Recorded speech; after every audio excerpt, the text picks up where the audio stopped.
O Hecate Phylakē, guardian of the thresholds and gates, stand watchful at the edges of my life, protecting me from harm and ill intent. Your eyes ever vigilant, your strength unshaken, guard me with your power and keep me safe in your care. Hecate ah-po-tro-PIE-os, Averter of evil, turn away the dark forces that seek harm, banish the shadows that linger in my path. With your mighty presence, block the ill-willed and shield me from all negativity and malice. O Hecate Soltera, divine Savior, in moments of crisis I call upon your grace. Lift me from the storm and carry me to safety. Guide me through your trials with your protection and lead me to peace, salvation, and light. Hail Hecate, protector and guardian, in your strength I trust, in your power I am safe, and in your light I find refuge. Good morning. Welcome to Cuppa and Cards. Today we are continuing our discussion on the epithets of Hecate. So who is Hecate? Insights from the epithets. I'm here with my cup of Rubios and ready for the day. It is the 25th of October and it is humming along nicely. I mean, this month has sailed through. We're going to continue our series. We have 2 more episodes, I believe, to carry this through. And I hope you're enjoying it. This time I hope to give you a little bit of insight on Hecate as a protective force. So we are going to get started. Grab your tea, sit down and have a little sit with me while we talk about this. So what we're going to talk about today is we are going to talk about, let me just throw my pillow behind me so that I'm lifted up a little bit. You can see me a little better. There we go. We are pulling our cards from the Crossroads Oracle, and I am going to be talking about Hecate Phylakē. So here is that card. Let me just tilt it. There you go. And we are going to be talking about Hecate ah-po-tro-PIE-os. Apotropaios. That one's a tricky one to say. So there's that one. And the next one, of course, you are familiar with Soltera. So here is this card. All right. So what we talked about the last time we met, we were covering, or the last 2 times we met, we talked about Hecate as a light bearer, and we talked about how the different epithets related to light bearer shine light on the areas of our life, or they help us see through the darkness. The last time we spoke about guardian of the underworld, so we talked about her aspects related to the underground areas, the earthen part, that base or that soulfulness of Hecate. So what we're going to talk about today is her protective power and her ability to shield, defend, and save those who are vulnerable. And we are going to start with Phylakē. So Phylakē, and feel free to correct my pronunciation. I am very Southern, so some of these words are a little difficult for me to say. My Southern drawl likes to make everything sound a little more Southern than it really should be. But Hecate Phylakē, which means guardian, right? So as Phylakē, she stands as a protector and a guardian between, defending us from safety and danger. It reflects her ability to watch over us. And she's often called upon to keep danger away, or to keep harmful forces at bay. In ancient Greece, Hecate was often called upon to protect homes and cities from intruders or from evil spirits or any type of malicious intent. Now, as we know, Hecate is not simply a Grecian goddess or of Greek origin. Her mysteries lead back as long as time, and in fact is associated with the creation of the cosmic world soul, or actually the source, I should say, of the cosmic world soul. So not only, when I say the reference to Greek, that may have been just what my research pulled. Statues were placed at doorways, right? At ways to form protection and a boundary around a particular living space. In my own work with the goddess, I have several altars that are dedicated to her, and I have them at different entry points. I have one at the front door, I have one in the hallway, I may have one tucked away, I've got one, my working altar tucked away in a closet, and then there's altars outside, which, you can certainly do that. So when I was working with Hecate to become a torchbearer for the Coven of Hecate, there's a process that you go through. There's so much reading involved to earn the rank of torchbearer, or the title of torchbearer, I should say. We really don't have a hierarchy in the Coven of Hecate, but when you achieve that torchbearer realm, there is a massive amount of study involved. There are tons and tons of books you read, there's videos, there's all sorts of things that you complete to become a torchbearer. And I struggle with ADHD, I'm neurodivergent, I have dyslexia, and some of the reading was very challenging for me. I would look for items that were on video, or maybe if I could find it in a movie format, or some sort of someone talking to me as opposed to me trying to read the material. I was so frustrated, and I thought, I'm never going to do this. I'm never going to be able to complete this. And I was talking with my partner, and I said to him, I was like, I'm not sure if I'm going to be able to do this. It's so hard. And I walked through past my threshold altar that I had out into our den space. And at that front door, I had a threshold altar to Hecate, and the front door was open. It was very hot. The front door was open. And as I stepped out into that patio area, a black rat snake came into the patio area, to that den area, circled around the legs of my threshold altar, and went right back out. I gasped, and I was like, well, oh my God. And when I said this out loud, my partner come running, he's like, well, I guess you have your answer, right? Because I was questioning whether or not I should move forward. And to me, that was a very moving experience, and led me to believe that even though I was struggling with some of the language and some of the words and some of the vocabulary, that this was my note that I should just keep going, that my message or what I was doing was going to be important for other people in some way, and certainly important for myself. So obviously I did continue that path, and I did get my torchbearer taken care of.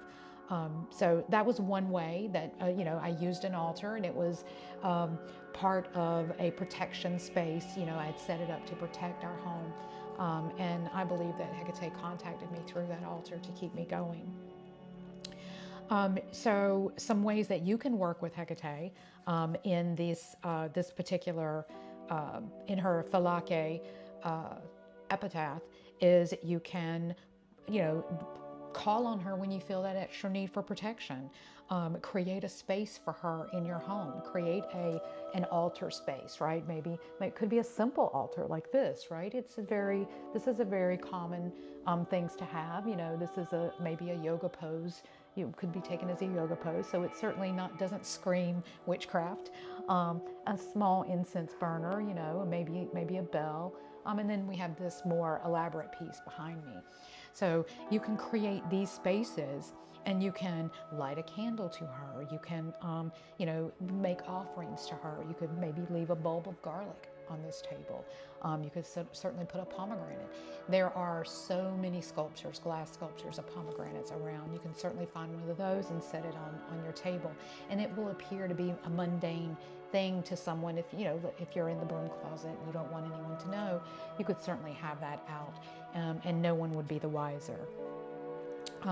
You could create a ritual around her, and you could invoke her. You could use the ritual or the prayer that I was reciting at the beginning. You could certainly use that section related to Phylakē, and that would certainly bring her energy into your space. So I'm going to show you that card one more time.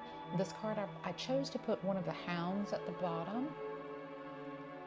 So I'm just going to show you that. I put the hounds at the bottom just so it kind of is reminiscent, right? Because I always think, I know a lot of different groups like to see the hounds as being vengeful and attackful. That's not the energy I get from it. You know, I'm going to just say your mileage may vary. But, you know, if that is the way you see it, it can certainly be seen as a protective force in this particular layout. So the next thing we're going to go to is we're going to talk about Hecate ah-po-tro-PIE-os. Lord, I sound like cornbread, y'all. I can't help it. Apotropaios. Apotropaios. I am probably butchering that, and if you are versed in this language, certainly please leave a comment, leave a link to your videos pronouncing it, and I'll be happy to point that out to anyone who's watching. So this particular epitaph is the Averter of evil. So very similar to Phylakē. It's that protective nature. This highlights the power to avert negative forces. So she would shield you from harmful energies or spiritual attacks. She acts like a force that turns away evil. So if you think about like the evil eye, right? When you're wearing the evil eye amulet, perhaps, that'll avert that. So this is that same epitaph. In ancient rituals, Hecate was often invoked to prevent evil or ill fortune from befalling individuals, families, or communities. Her ability to block and banish these energies was the key aspect of this role, right? During my rituals that I do for Samhain, you know, the veil is thinning. We are going to be approaching Samhain here very quickly, which is a wonderful time of year. You can certainly connect with some of those spirits that have moved on. Well, during this time of year, I treat it as my new year, right? It's kind of like when I'm like dusting everything off and I'm refreshing all of my protection spells. I'm getting my area together.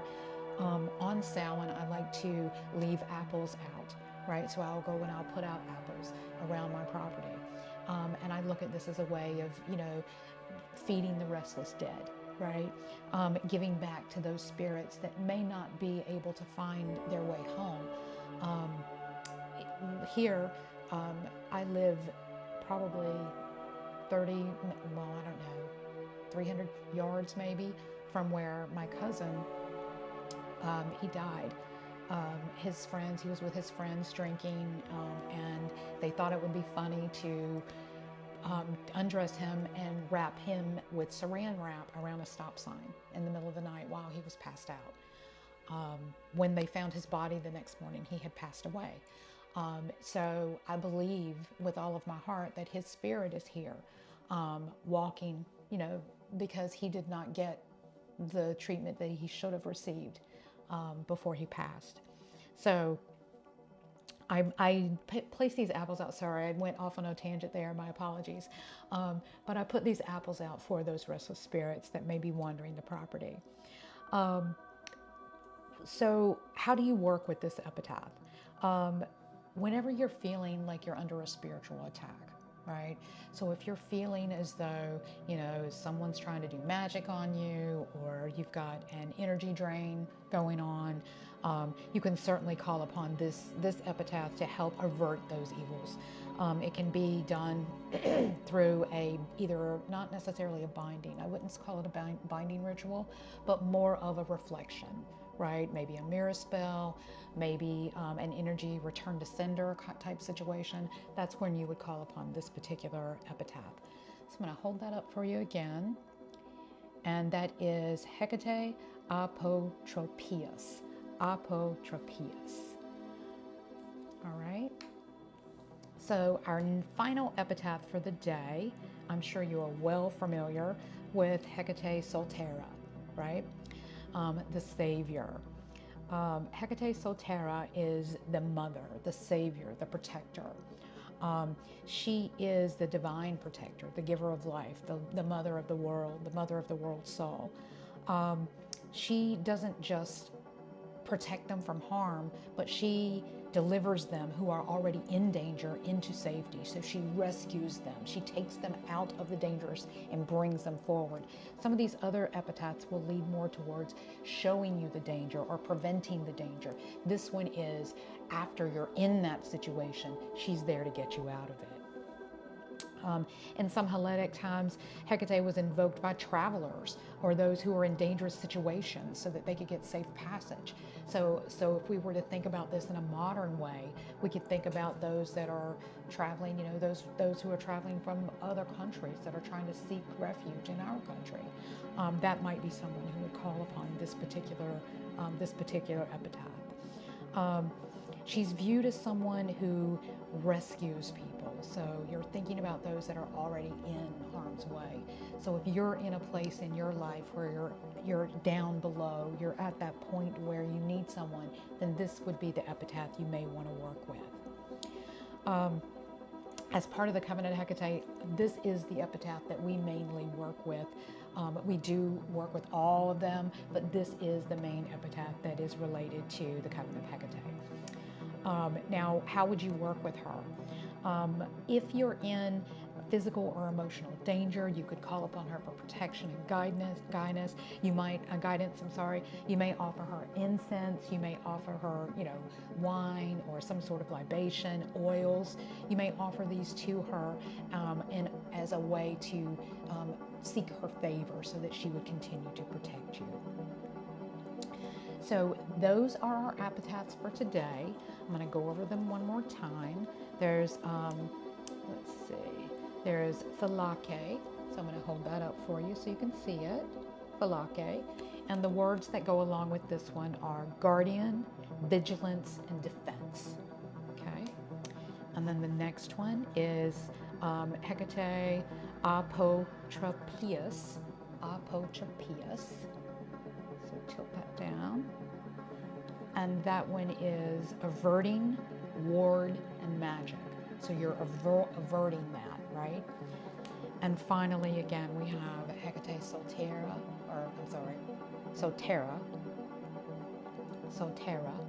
and that is mother, savior, and protection. Now, these cards are part of the Crossroads Oracle. It is the Oracle deck that I created as part of my Torchbearer project. It was a long time coming, but I finally got it finished, and it is available on my website at hecatebremo.org, so you can certainly pick that up. So in conclusion, these are the epitaphs that are related to that protective or guardian quality. Whether you're seeking protection from physical harm, spiritual attacks, emotional turmoil, this is that unwavering support you're looking for. She's there ready to protect those that are in need or those that are in her good graces. So remember to keep those offerings coming. As you move through this week, you're going to want to take some time to figure out a way or find a way to invite these epitaphs into your day. You can use charms, offerings, prayers. You can certainly recite the prayer or the hymn that I did at the beginning of this video. You're welcome to use that. And just call upon her to be that guardian for you. Consider setting up an altar space. I think that's a great way to do this. If you set up your altar space, and let's say you did decide to purchase a deck, you could certainly rotate out, which epitaph you are going to be working with in order to gain a little more familiarity with them. So that's our Cuppa and cards for this week. I am going to be giving another episode next week. We are going to be working with Hecate as wisdom and insight. We've got 3 new epitaphs that we'll be pulling from the Oracle deck, and I'll be sharing those with you. On the 3rd of November, I'll be kicking off my next set of Torchbearer classes. This is the Bremo class. For those that are already members of the Covenant of Hecate for 6 months. You have to be a member for at least 6 months before you can take the Torchbearer class. But if you're interested in that, if you're already a member, certainly reach out. I have space. I think I have space for maybe 2 more individuals that want to join. And certainly, send me an email or contact me on the Covenant of Hecate website if you're interested in doing that. So that's our discussion for today. I hope that you have enjoyed it. I am very much looking forward to seeing your comments about this in the comments section. Leave me a message, tell me what you think, and have a glorious day today, and I'll talk to you soon.